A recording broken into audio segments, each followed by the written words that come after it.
kepada anak-anakku, ya, para santri, tolong asbabul barakah, sebab-sebab jalan-jalan keberkahan itu diperhatikan supaya tambahan-tambahan ilmu yang selalu, ya, setiap hari dari ustadz kita ini betul-betul membawa kebaikan hidup kita, ya, membawa kebaikan hidup kita.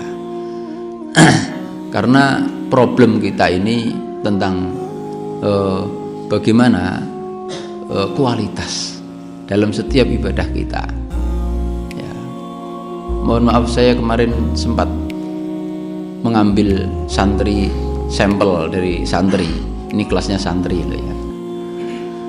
Pernah Pak saya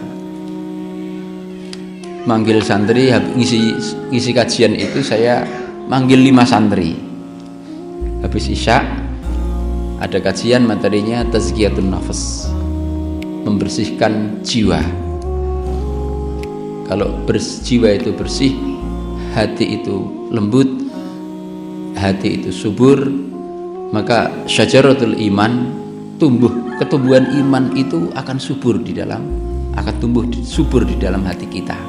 Tapi kalau hatinya keras, ya, hatinya keras, hatinya sakit, apalagi sampai mati, nanti nggak bisa tumbuh, ya, gersang, ya. Maka ada materi yang namanya tazkiyatun nafas.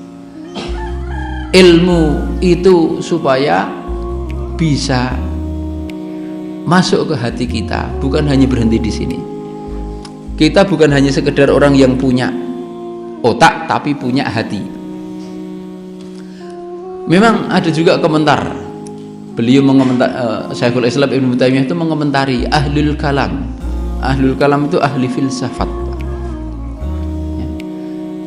Filsafatnya ada kaitan filsafat Islam, mudah-mudahan itu tetap dikaitkan dengan wahyu. Tapi filsafat secara umum itu pengertiannya kan ingin mengungkap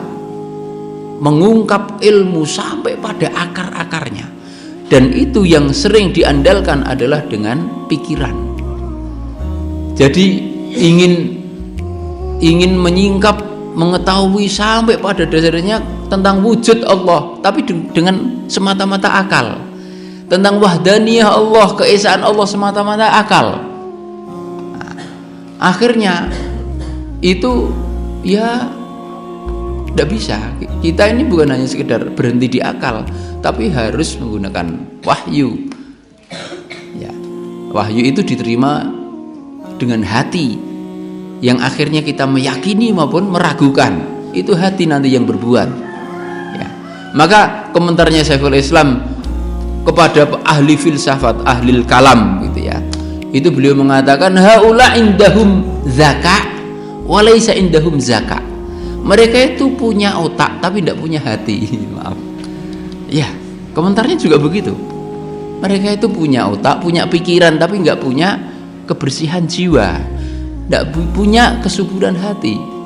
Oleh karena itu, Bapak Ibu, tambahan ilmu seberapapun, kita berharap itu bisa menjadi penyubur hati kita.